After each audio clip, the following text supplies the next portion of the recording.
Tonight's guest is Shannon Gill and Russ von Ohlhausen. Shannon Gill is a recognized national and international level astrologer. She has been invited to speak and teach around the world. A mother of two, full-time astrologer and healing facilitator, she is dedicated to astrology as the core of her life's purpose. Russ von Ohlhausen is an internationally recognized research astrologer, writer, and consciousness catalyzer. Together, the two, Russ and Shannon, work with the concept of celestial embodiment through head, heart, and hands, rooted in sacred dance and ceremony. So I'd like to welcome both of you to the show. I just wanted to mention that we're looking to enhance the consciousness of the community and to find people who inspire people to grow and to change and to challenge themselves.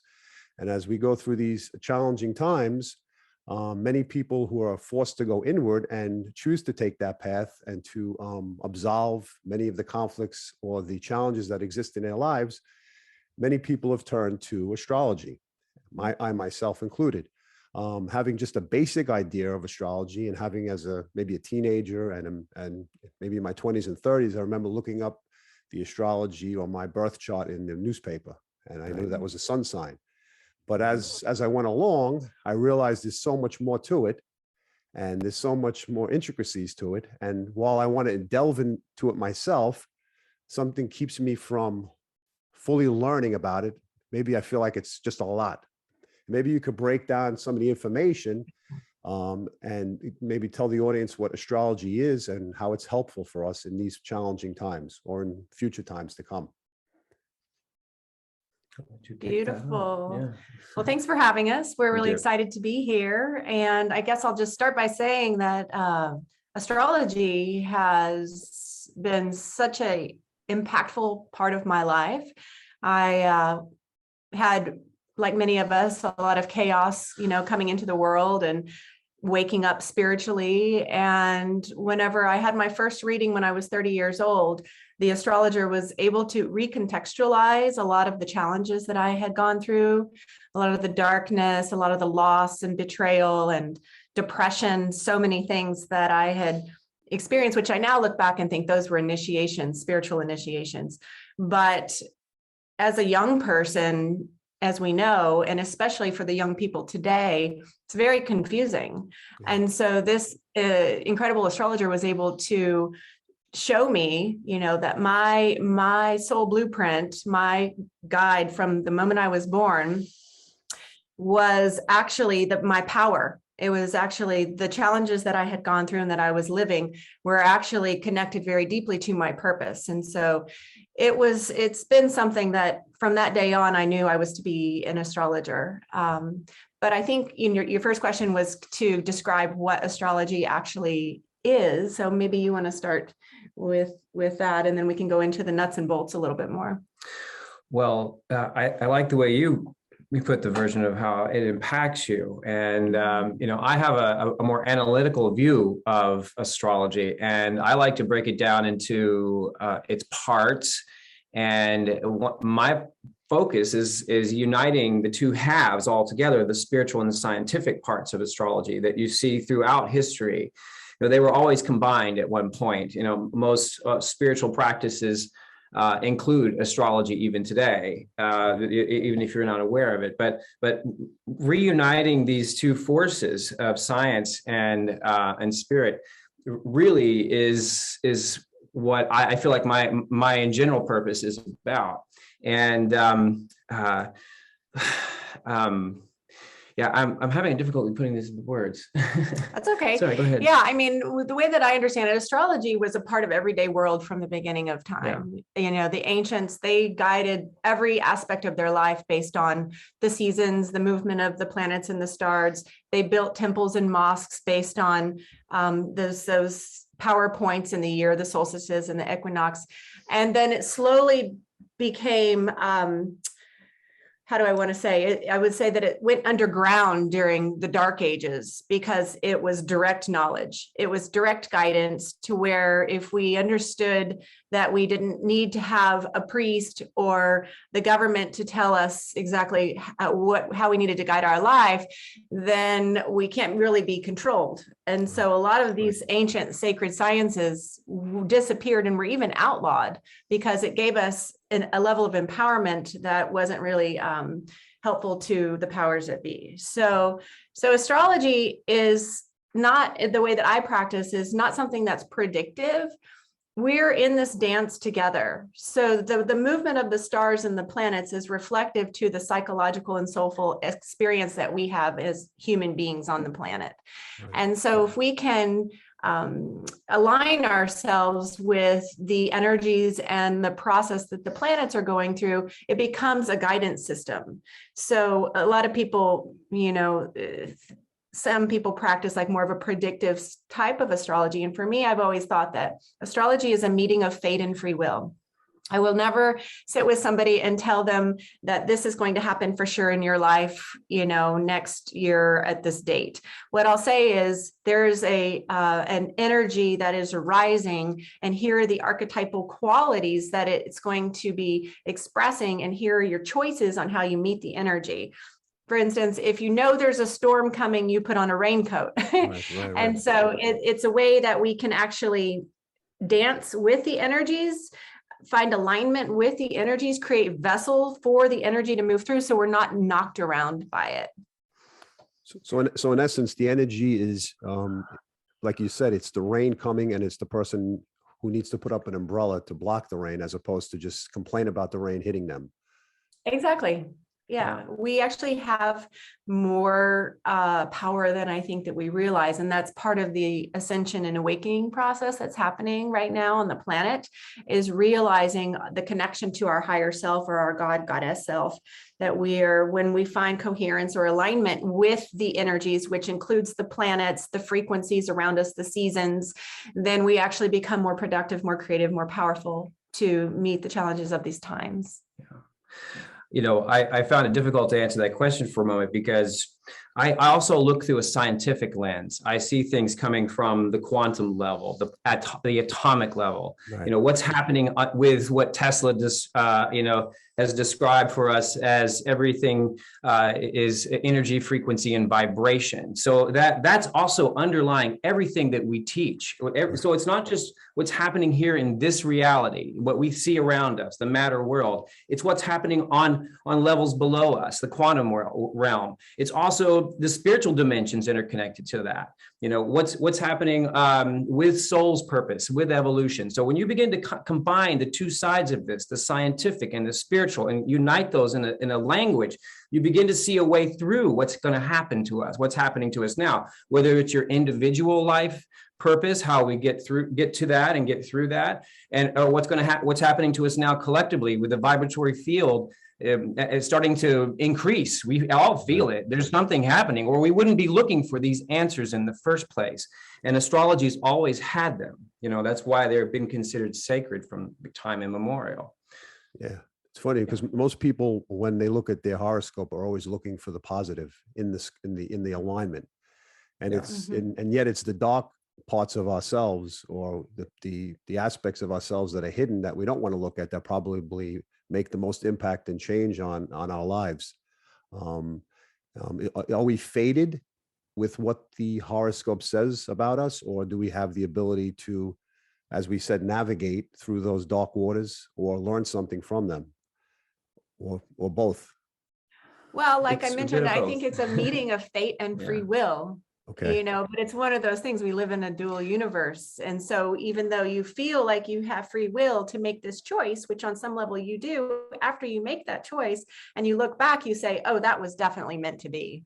Right. But you still had the choice at some point in the juncture of the process of your life. And I'm an evolutionary astrologer. And so I look at the evolution of the personal and collective soul. And within the chart, we have, all the planets are somewhere in certain signs and in certain houses, but then they communicate with each other, which is all the lines in the middle of the chart, which are called aspects. Okay. And the aspects determine the way that the energies move together. And so generally speaking, squares and oppositions are the challenging aspects, which you spoke to about the more darker or the more challenging part of our experience. But in evolutionary astrology understanding, it's a core philosophy that there are no bad aspects, that it's the grist for the mill to force the evolution or the change. I often joke with my clients and say, we don't just wake up in the morning and say, hey, it's a great day to evolve. It's a great day to heal. We're forced through some kind of a contrast, a trauma, a loss, something painful to, it's almost like the ego is shocked.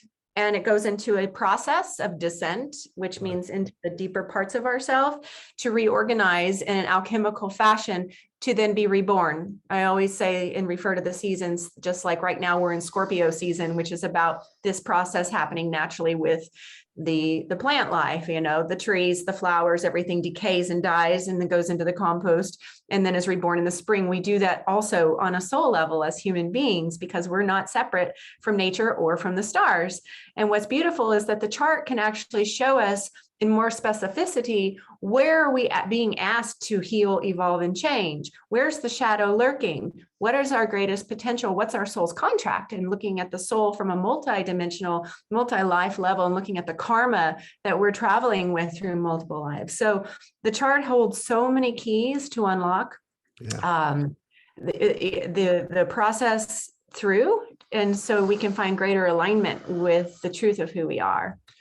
You know, this is an ancient basic question, you know, fate and free will, you know, destiny. And what is this? This is like the big one that most people have tried to answer since before Plato. So astrology is in the same debate, whether, you know, many astrologers believe that it's fated, and many believe we create our own destiny just by learning our imprint. And so I've put my mind to this for quite a while. And if you have a spiritual consciousness and you believe that we're all connected to something higher than ourselves, something divine, you know, eventually we have the highest point of the God's eye view if we could reach that in consciousness. And we're still here pretending to be man in a way. So if we're man, we have free will, but we are also gods. So everything is divine and destined. They're not separate. They cannot be separate. So astrology is really whether how you look at it. Do you believe that this is to be fully your destiny, or is it, you know, do I have the ability to change it? So we're in this battle, you know, all the time within ourselves. And I think in the process we're moving through, we have to carry both of those perspectives, that all of this is divine will, no matter how you eventually look at it. But here in this plane, we have to use our free will to make something happen, to make the changes that need to happen on the planet. So I guess as we evolve and we break free from victim mentality and we move forward into taking ownership for our own destiny and path, then we go with the flow of life and we take the hits and bumps as they come as learning experiences, as opposed to something just to knock us down. And as you spoke before, Shannon, you said you work with evolutionary astrology. What is the difference between evolutionary astrology and archetypal astrology? Good question. And I do work with archetypes as well. I blend the two systems. Basically, archetypal astrology is looking at the 12 signs as archetypes. And so for the viewers that aren't familiar with archetypes, they're patterns of energy that live through us on a soul level that are comprised in the collective consciousness. So if I say warrior, most people can conjure up some image in their mind and some adjectives and some descriptions of what a warrior is. That's the archetype of Aries. And for me, it's helpful because it depersonalizes things a bit. And it's also, I like to think of us on a mythical journey, that we're all here incarnate, divine consciousness incarnate on this, our own mythical journey, comprised of a certain number of ruling archetypes based on your own chart, the placement of your sun, your moon, and your rising sign. And then in any planet conjunct those three, those are your primary ruling archetypes. So to become more intimate with the archetypal blueprint is a way for you to, again, create the alignment and the energy to flow through the vessel that's already part of who you are. And again, I said how all of the planets are in their unique place in the chart, and then they're communicating with each other, which are the aspects. So in psychology, you might think of the archetypal profile as the subpersonalities. We have these different parts of ourselves. So it's important we make space for all of them. You know, all of the different elements, all the different voices in our head, they all have a very specific agenda. Each archetype has a purpose and a spectrum of light and shadow. So I start my sessions by helping people understand this fundamental essence of who they are in this lifetime, which is sort of like the clothes they're wearing. Seeing ourselves through eternal eyes and understanding we are on an endless journey of reincarnation, then we would shift into the evolutionary dimension of the chart or the reading, which is looking at, well, what is that unchanging part of me, that soul essence part of me, trying to work out, which is where we look at the evolutionary contract. That's the soul's deeper work. That's the karma that travels with us, that keeps showing up lifetime after lifetime, that we're trying to figure out. It's our issues. So the archetypal profile is sort of like, I like to think of it as a stained glass window where the light of your soul is shining through this prism, and the archetypes are how you're showing up. Like, you know, Adam, you're in a masculine body. I don't know what your sun sign is, but you have this certain expression of the essence of your soul. Yeah. But the light behind the stained glass window is that part of you that's journeying through that multiple lifetimes and trying to find coherence with the spiritual contract, which is the deeper evolutionary work in the reading. Yeah. So the ruling archetype is the sun sign, the ascending sign, and the moon sign. And so that's the Trinity, and any planet that was conjunct the three. Conjunct means right next to in the sky. So for example, I have Mars right on my sun. So, and I'm a Virgo, which is the archetype of the soul mother. Mars is the warrior.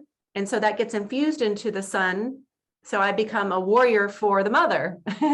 And so this is the type of language that I use with people. Right. The soul mother has a purpose. She's here to heal. She's here to create order out of chaos. I do in a very direct Mars way, which is very masculine. So I initiate and I start things.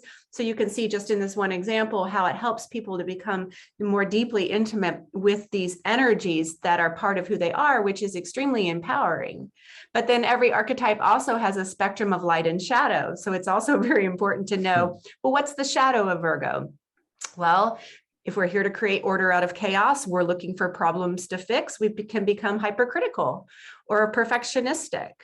And so that's an example. And then, of course, the shadow of Aries, the warrior, is war, the god of war. And so you can kind of, that gives us, I think, a good sense of how the archetypes work. Yeah, it's interesting. I know my sun sign, I'm a Leo, and I know my moon sign is a Taurus, and my rising is also a Leo. So it's interesting because when I look at the tropical versus the Vedic astrology, there's a difference in what the signs are. So in terms of trying to understand both, I guess there's a meshing of the two, or maybe not. Well, there is somewhat of a meshing, and this is one of the big issues in astrology, which side of the debate you're on, whether it's a Vedic perspective or a Western perspective. We come from Western backgrounds, so we're using those perspectives.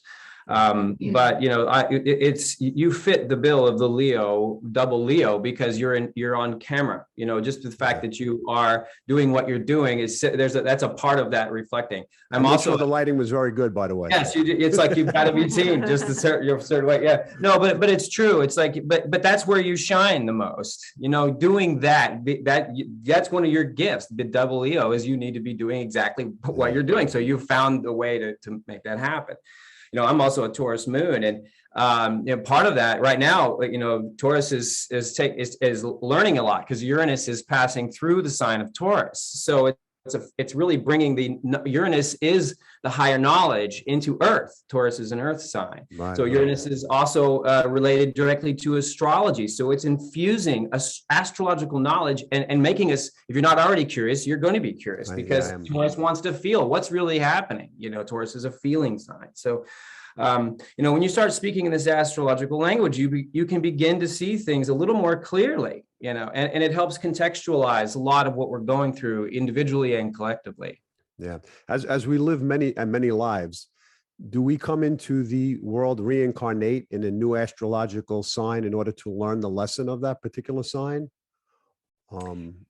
Yes, it's a little bit more complex than that, but it is shown in the chart what the lessons are. And that's where we look at, in evolutionary astrology, what's called the nodal axis, which is known as the destiny line. So it can be very specific. It can be like, okay, this archetype is the one that's really off balance in you, and here's the remedy.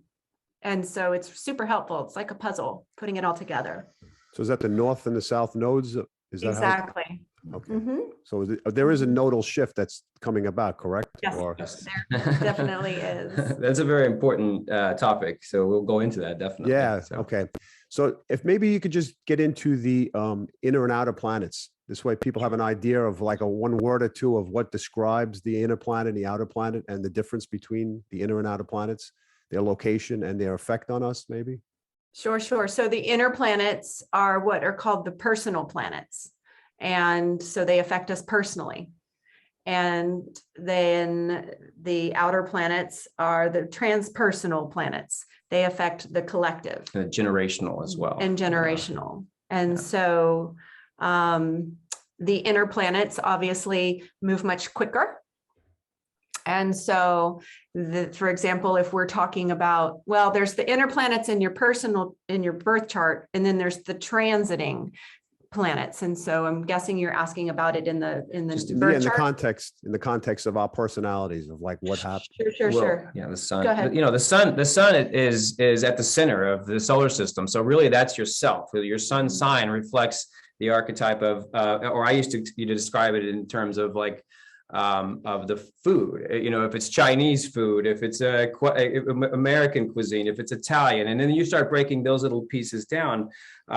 So that's the archetype of the sun. Generally, what your overall flavor is. Now, if I can add something. Oh, go ahead. Oh yeah. I was going to say, but the moon is your emotional self. The next planet closest to the Earth, where we're going in terms of cycles. So the moon is the emotional self, the feminine side of you. It's tapping into your sensitivities. And I'll do Mercury as well. Mercury is my favorite planet because I have Gemini and Mercury, and it's very fast, and it's the mind. It wants to work very quickly. If you connect those two aspects, Mercury is you. I just add, I like to it's your essence. It's your masculine side. We know masculine energy is energy moving out. Just wait. What's the camera went back on. Good. Oh, okay, great. The sun represents the masculine essence. We know that masculine energy is energy moving out, so it's connected to your mission. So like the light of the sun gives us life, this is your gift to life, where your sun sign is. It's what you're here to shine and to share. What gets you out of bed in the morning. The moon is your internal world, your feminine, the more invisible part, your needs, what gives you security or lack thereof. It's the formation of your ego. It's how you process the world. You did Mercury. Yes. So we talked about Mars a little bit. It's the ruler of Aries. That's another thing to understand, is that every planet rules a sign and a house. Yeah. And that might be getting a little advanced. Okay, yeah. So then we'll just drop that in. Yeah. No, I know that's where I'm at in terms of trying to understand it, but I'll investigate it myself much further. As you said, speaking of having a Taurus moon and the desire to uncover and investigate is definitely something I'm interested in.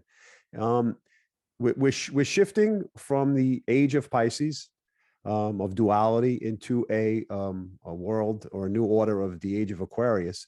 And as I interviewed a shaman last week, who I'm friends with, he spoke about what is known as the Pachacuti, which is the awakening of the earth. And as it refers itself to the Amazonian or Andean cultures, it's obviously in line astrologically with what we're experiencing in some capacity right now. And he referred to 1995, I guess, to 1998 as the beginning of the Pachacuti, which was the ending of that 2,000-year cycle. And we're entering now, and maybe you can elaborate on both the leaving of the age of Pisces going into the age of Aquarius, and what its ramifications are for our new world order and our entrance into a new path in life. Yeah, I think this is the most important piece of information people could have right now. When we look and see the chaos on the planet, this, pandemic, the chaos erupting in all facets of life, it's because we're at such an epic cusp in history. To end an age is, like you said, it's a little bit more than 2,000 years. So the ages, the astrological ages, characterize or depict the cultural, economic, political, environmental, spiritual paradigm of that period. So the age of Pisces, I'll just sort of simplify, like you said accurately, is the age of duality. Just looking at the glyph, it's the two fish swimming in opposite directions. There was an illusion or a misconception of a split or a separation between matter and spirit. So essentially between man and God. And that was very potentially orchestrated specifically, because then if we think that we're separate, that there's something outside of ourselves that might save us, then we're more easily controlled.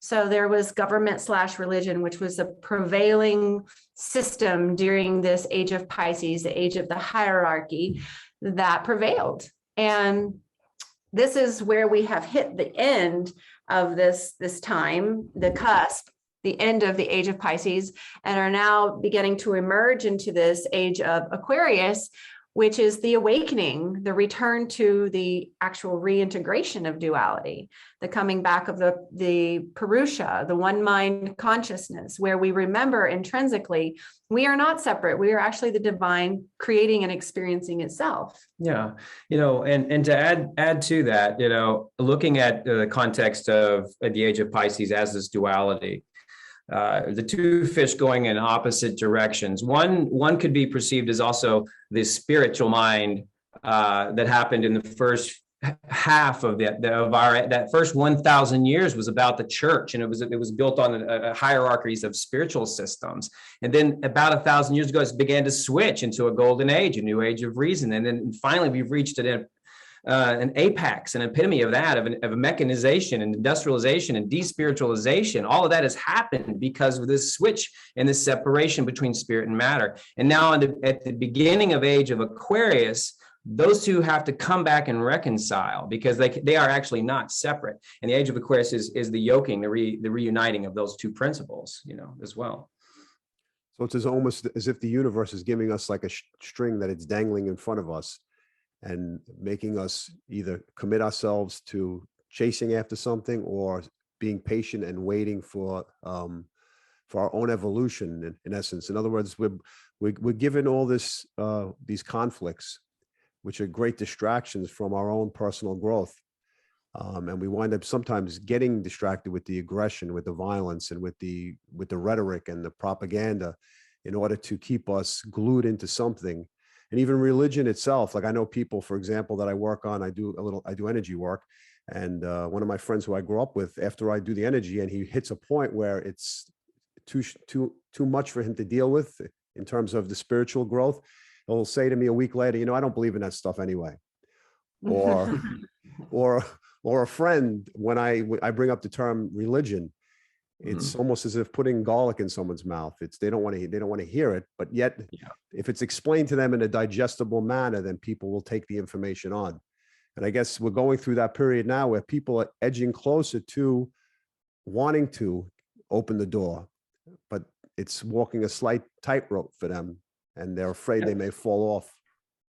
Yeah, so I just want to say, this is what you're kind of edging on right here, is this new spiritual language that has to take on multiple contexts and conceptions. So how do we begin to softly introduce ideas of spiritualism and science to, in just the general language without offending anyone? Is it your religion? If these certain terms can take offense. So how do we do that? And so that's what we've been working on, is blending all of this. And astrology is, fascinatingly enough, a good place to start. Yeah. What was the exact alignment for the pandemic, and what other cycles, which is what you guys use as a guidepost to knowing what's about to come? So maybe you could just speak about the alignment of the pandemic itself and when the past alignment that mimicked the same exact alignment took place. Right. So astrologers had been talking about 2020 for decades. And actually, Russell and I both in 2019, I was interviewed on a podcast about what to expect for 2020. And I predicted no food on the shelves based on knowing, again, that the astrology that was coming into alignment in 2020. And of course, astrology is just a history of cycles. So we look at, well, what was happening the last time this happened? And the specifics were that in 2020, Pluto, which is the furthest planet, takes 248 years to go around the zodiac and rules Scorpio and has to do with the darkness, the underworld, corruption, shadow, came into alignment with Saturn, which takes 28 years to go around the zodiac, which has to do with our leadership and karma. And Jupiter, which only takes 12 years to go around, which rules Sagittarius, higher consciousness, truth. They all came together at the same degree in the sky in the sign of Capricorn. Well, Capricorn is the sign that rules the structure of our world, our government, the patriarchy. So it was this collision of these energies, these planets, and you can feel as to how rare this is. Anytime in history this has happened, there's either been a world war or a pandemic or both. So this is where we were able to predict, and we talked earlier about, is astrology predictive? Well, we didn't know exactly how it was going to play out, but we had enough of an idea, and it was pretty right on. I mean, here we're finding ourselves in a pandemic and a world war. Yeah. Interestingly enough, I also was recorded in making a prediction based on these archetypes, a focus on death, that there would be this fear and a focus on death after this point. And of course, that's exactly what the pandemic is about. It is a focus on death, and it does bring death. And that's because you can see it if you understand the symbology of the planets. And you also can look back in history and bring that into another context, that this has happened before at the same time. So that's one of the things we're going to talk about in a minute, is the last time Pluto went into Aquarius, which is another Aquarian signature, which happened at the beginning of this country, that we're coming into the birth and death processes of this country, which are going to affect everyone. And you have to begin to understand it through an archetypal language. So that's why we use And it's also very important. I mean, it's crucial to understand that the way that the soul evolves is through that very natural and necessary process of death and rebirth, which I already pointed to when we talk about the seasons, and that the soul, the personal and the collective soul, has the very same alchemical process. So when people hear death, of course, it's a loaded word, a loaded experience. But what we have to understand is that if we're dying to a 2,000-year age and birthing a new 2,000-year age, then it's absolutely necessary that we go through a period through the birth canal of death and rebirth. And so this is where we can lean into trust, that we don't want to go back to the way things were. This is not something that's happening to us. It's actually happening for us. And also just looking into the spiritual awakening process, what is it? It's the death of the ego. It's the death of the illusion of separation. So it feels like we're dying, and it feels so crazy and intense, where everything is not what it seems. And if you've put all your security outside of yourself and in your bank account and your job, and all of a sudden everything's going away, that's excruciatingly scary, right? Yeah. But if you bring your awareness to a more internal spiritual perspective and you start to understand these concepts, then that's the whole process of the spiritual awakening. Your orientation towards life and everything starts to shift into a place where the only true security actually comes from within. And again, knowing that we're eternal, there's really nothing to fear. Sure, in the 3D, it's quite intense on the ground right now, that we all chose to be here. If you can begin to understand that the death throes of one age are the birth pains of the one that are coming, if you begin to hold in the center of that truth in that space, that's how we're going to get through this. When you focus yourself in that these are the same thing that are happening.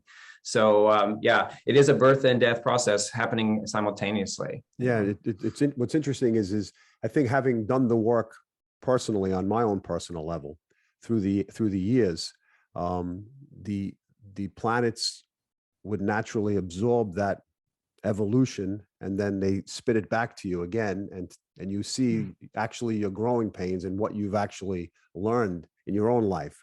Because I see other people going through the process, maybe at my age, who maybe in their 20s they went through that process of looking inward and trying to evolve in some capacity, or maybe that wasn't their path at that point. But having had done that, it made it much easier now to go inward, knowing outward is not the savior for us. The materialism, the objects, the things that people hang in and hook into, they want things to go back to normal in order to maintain that lifestyle and maintain that materialism. And it's, as you both speak, and as I know from my personal experience, the depth of our soul is really where we get our wealth and our strength to deal with these specific times. And yeah. Well, on that particular note, I think if you look in a broader perspective, not just astrological, begin to see what's happening, what's on the political agenda, the political realm, you see we're moving towards that. If you understand what the World Economic Forum is about, they're about relieving us of our material goods, so you have to think, yes, this is going to happen whether we like it or not. So we better get spiritually aligned with it one way or another, because there's a larger agenda taking place with all of these events that are happening around us. There's a bigger perspective, a larger picture. And we're going to have to swallow a big spiritual pill to come out on the other side a little more transcendent, Yeah. So the Pluto return is 2022 to 2024.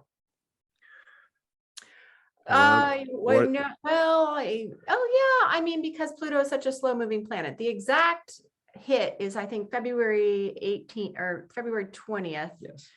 2022 is the Pluto return. And again, that's what's called the Sibley chart, the United States birth chart. So places and governments have birth charts as well. So this is on the July 4th, 1776 birth chart, basically the one that the Freemasons created through Benjamin Franklin, essentially. If you look at all these things together, we had an astrologer that was doing this and lining these planets up. So he knew something about the process. And at that degree, at 27 degrees on Capricorn, that's where Pluto returns in the chart, exactly the same birth date for the United States. So that's what that's really about, and that's a signature for the birth and death of this country. We're going to have to go through this next process. And also, Pluto rules power, resources.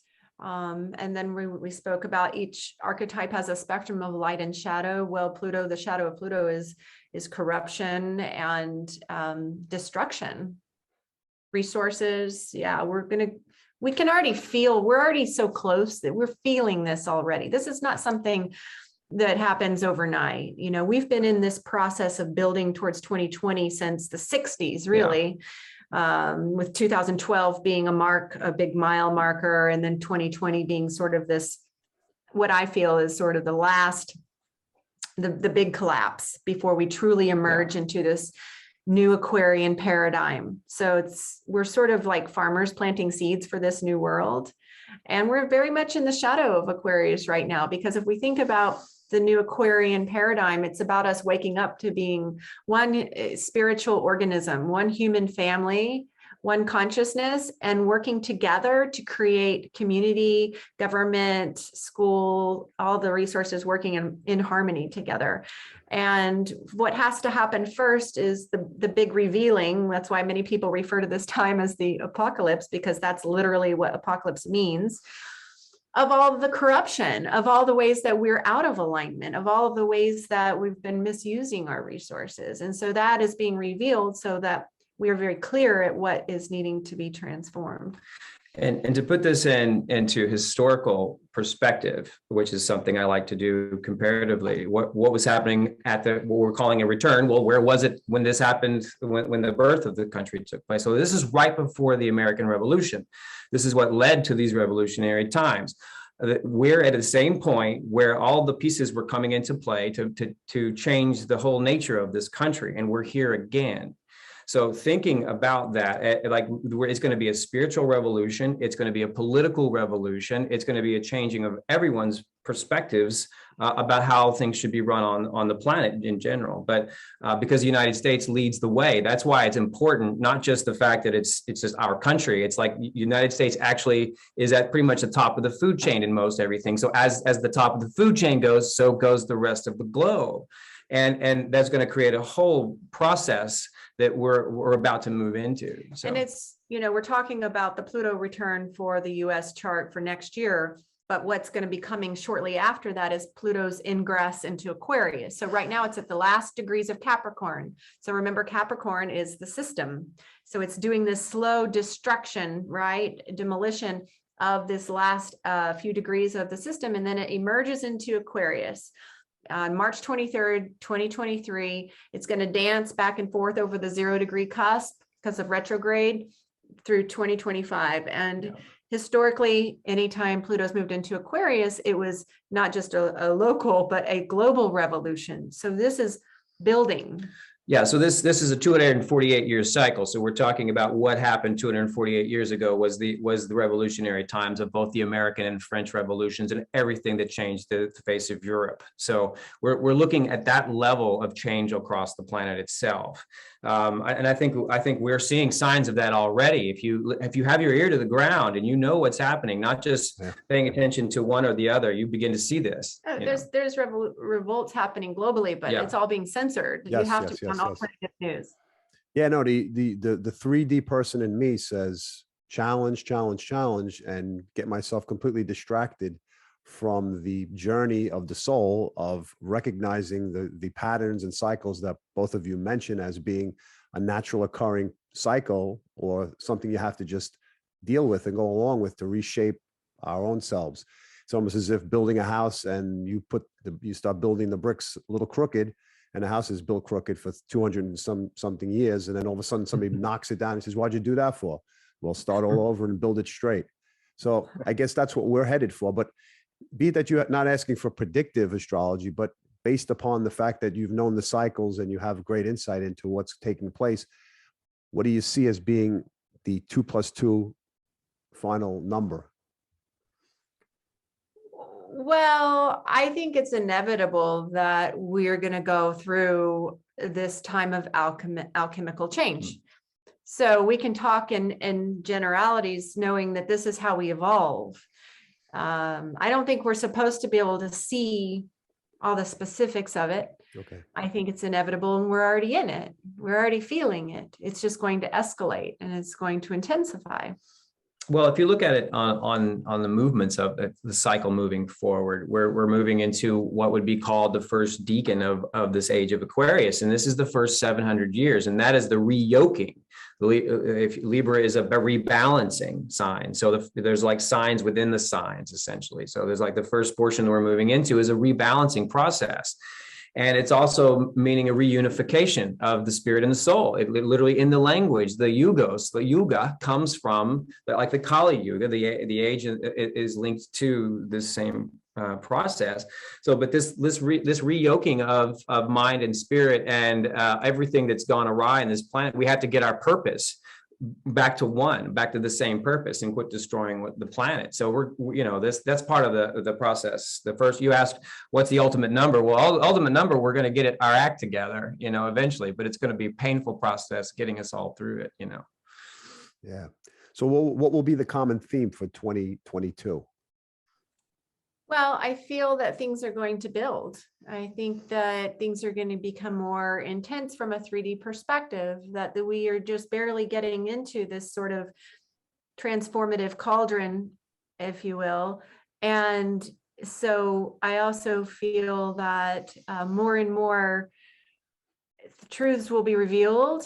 People are going to start to see things differently. So it's like that awakening process it's like one layer at a time, like a snake. We're shedding. There's certain, of course, astrological markers throughout the year. One of the big ones for me is the shift, the nodal shift, which you spoke to, because when we're talking about the nodal axis, we're talking about the evolution of the soul. So in this sense, we're talking about the evolution of the collective soul. And so the transiting, which means where it is in the sky today, has been in the axis of Sagittarius and Gemini for the last year and a half. The nodal axis is what creates the eclipses. And so that means that all of the eclipses have been in Sagittarius Gemini for the last year and a half. The nodal axis moved into that pair of signs in May of 2020. So if you think back, what was going on in the collective, zeitgeist around that time? Well, that axis, Sag and Gemini, rules information, belief systems, the mind, and truth. And so that's when this insane fact checking began around this time. It's like this information war. Really, it's an info war that's happening. If you look at even in just the symbolic terms, it's a war for your mind that's happening between what's going on. Everybody was like, again, the ego it was fractured. It was like shocked. It was like everybody was trying to grip onto some version of truth to give them some sense of safety because the rug was being pulled out from under us. And a part of the problem is people are trying to grip onto other people's versions of truth, and they may not be always in alignment with their own truth. So people are coming to a point where they're fed up with everyone else's version of truth. So they're kind of, whether you keep your ear to the rail with all the news or not, you're affected by someone's version of truth right now. And so people are starting to look inward because they're done with this process of being fed propaganda and over opinions or whatever. They need a version of truth that's real. Some people are. And is that state by state or? Well, it's level of consciousness by level of consciousness. If you look at it, there is that cognitive, there is that cognitive dissonance that exists, that people are just continually unable to want to open the door and see the light. And if they do see the light, go a little bit deeper with this change. But on that note, my feeling about this very strong prevalence of this cognitive dissonance, which for those people that maybe are unaware, it's where the psyche cannot process the information because it's too destabilizing, so it denies it. It's kind of like a process of repression. It's sort of like a traumatic response to trauma. So it protects the person's psyche because, and quite honestly, that's how I feel, it's totally fine and okay that we don't need everybody knowing the depth of what's going on if it's going to destabilize them, because it could amount to a collective, nervous breakdown. And we don't need that. Yeah. And we don't need that. So if people need to stay in their bubble of consciousness where they feel safe, they're believing this version of truth, but that keeps them stable and able to function in the world right now, while we're in this massive dark night of the soul, then we need to have compassion and not try to force our version of reality onto them, because from a higher perspective, none of it matters anyway. Yeah. It's still just the narrative. We had to have some story to push us into this transformative process. And so really looking down upon the process of what's going on is a distraction to this deeper calling, which is about aligning ourselves with higher frequencies, which are beyond that of the state of story in mind. Yeah. So back to the shift, we're moving now, the nodal axis is moving from that axis of Sagittarius Gemini now into the south node being in Scorpio, and the north node being in Taurus, which means that all the eclipses will now be in Scorpio and Taurus. And we are in the eclipse window right now. Right. The eclipse window opened on the new moon in Scorpio, November 4th. So just a few days ago. Eclipse windows are 6 weeks long, and it's known as a time of acceleration of the soul's path. The lights go out, right? There's an obscuration of the light with an eclipse because we are being catalyzed from one place where we were to a place further along on the journey, a quantum leap in consciousness. And so that's really, in general, what happens during an eclipse. We're going to have 2 eclipses. The first one is November 19th, which is a lunar eclipse. They usually come in pairs, a full moon and a new moon. And it's going to be the first eclipse in Taurus, because like I said, they've all been in Sag Gemini.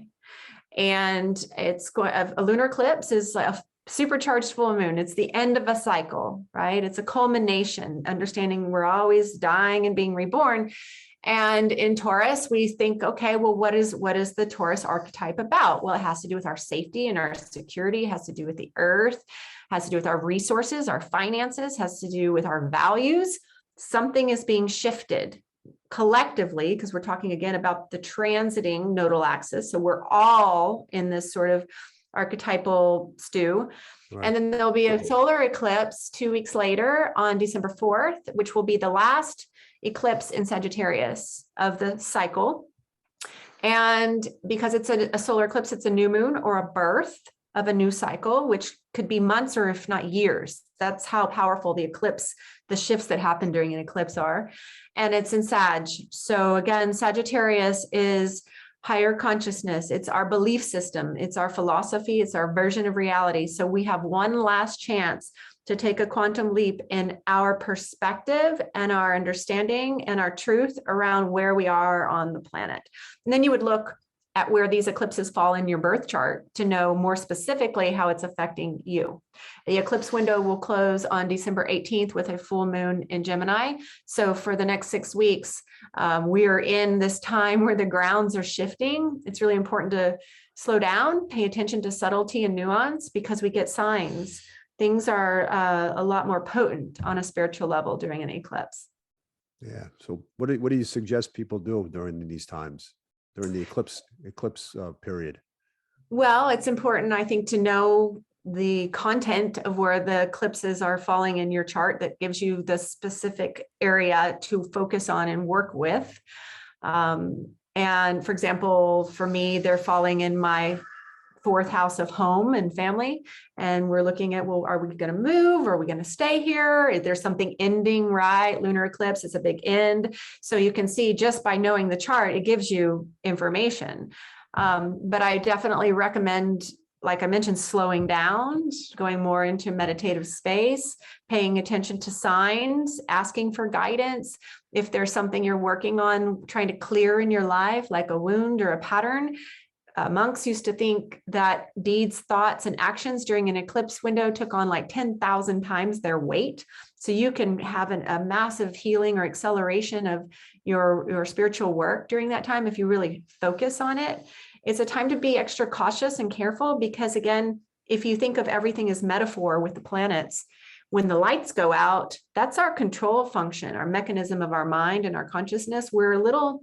Things are unstable. You'll notice people are driving a little more crazy. There's more accidents because it's an acceleration of whatever energy is present, and it's non-dual. So if someone's walking a tightrope between light and dark, they might slip into the dark abyss, and I've seen this many times. People who are abusing drugs and alcohol, they check themselves into a hospital. Or it's also a time when they say the gates are open, that souls cross over. My father and my brother both crossed over during an eclipse window because they were already on their way out, and spirit just said, okay, here we go. Wow.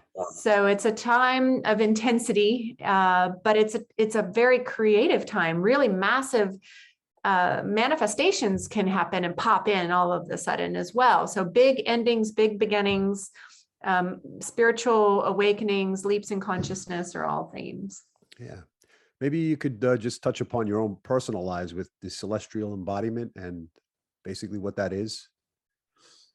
Nice. The ecstatic dance ceremonies and all of that. Okay, great. Yeah.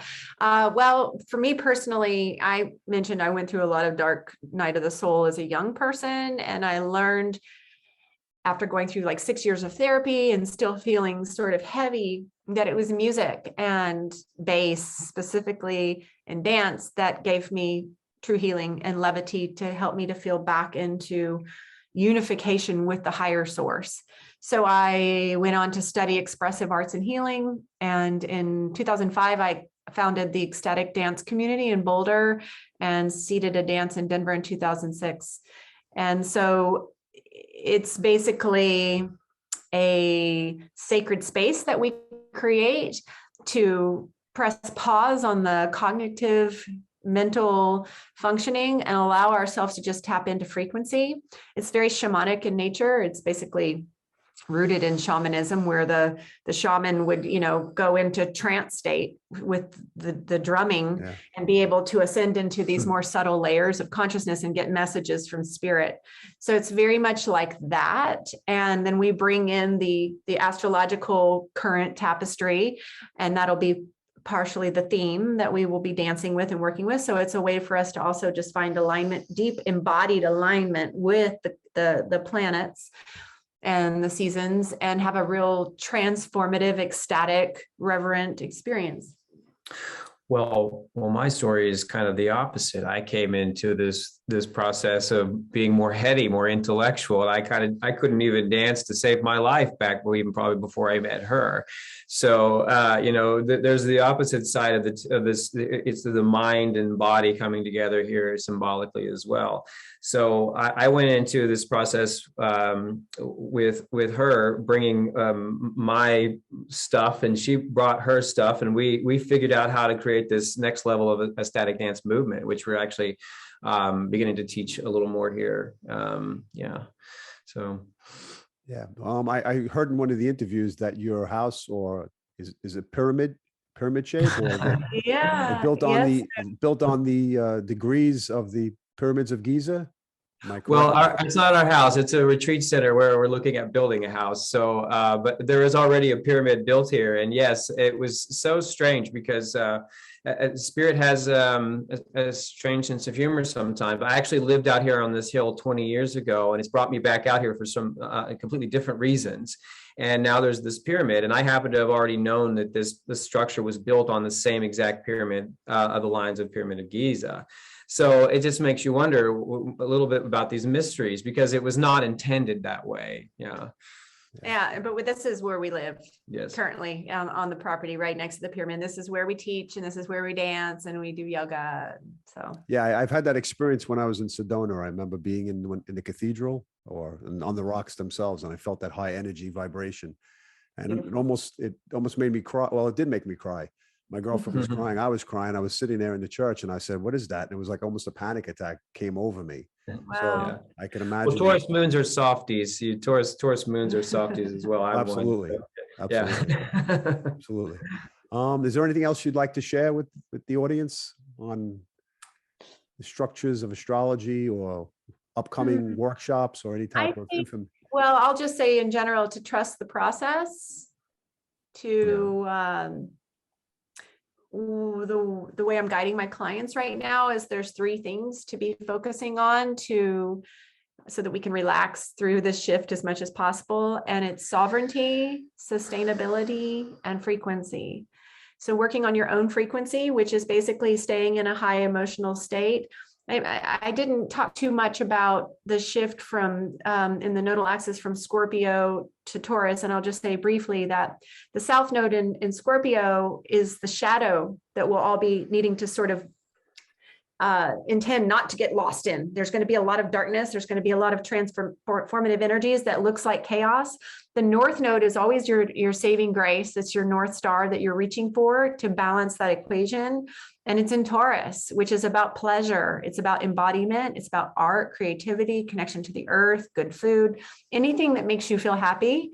So I encourage people to really put actually more focus on these things, these simplistic ways to work with our present moment experience of creating a higher frequency. Because if we think of everything as energy, if we can maintain these higher levels of happiness, then we're feeding that into the grid, into creating this new earth grid, which is a higher level of energy, which is essentially what the ascension process is about. So sovereignty, which is from the system, basically sustainability to prepare for more outages and things like that, and I don't mean to go to an extreme of fear, but just to be prepared so you can relax. And then the frequency. And as far as, did you have anything about that? Yeah, I just thought, so you hit on something, and I thought it's very important to our message, and it's about raising consciousness and the grid. And I want to give a shout out to one of my kind of metaphysical heroes. This is the crystal for Nassim Haramein. Have you heard of him? No. Nassim Haramein. He's an astrophysicist. He's beginning to bring the next level of language to us about how science and spirit work together. He speaks the language of mathematics. He speaks the language of spirit. And we need more people like him. We need more people doing the work that you're doing as well, bringing these languages together. So, but I give him a plug because he's actually doing that level of work, what we're talking about, bringing a higher consciousness so that we're to the planet, so that we're all beginning to speak the level of language, so everyone else feels that permission to speak that level of language too. How, if we're going to raise the consciousness, we have to do it by communicating with each other, and speaking louder and getting more exact about our truth and finding the deeper truth in this process. So that's really what this is all about. And I just needed to feel like I plug that, you know. Yeah, So. And, you know, doing our piece, our version of the work, I really feel we all chose to be here at this time, Yes. this very pivotal time.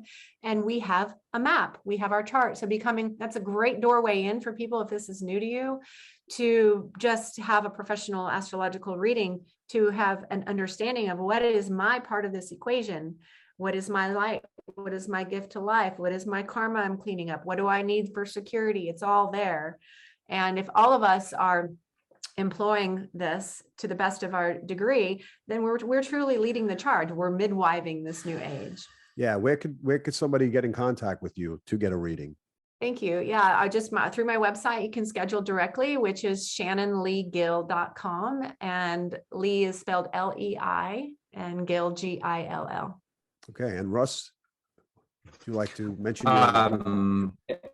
You can reach me if you want to read some interesting scientific research on these subjects at vonohlhausen.org, and that is VONOHLHAUSEN. So yeah. Yeah, it went out a little bit, but I'll That's okay. It was a very slow Ohlhausen.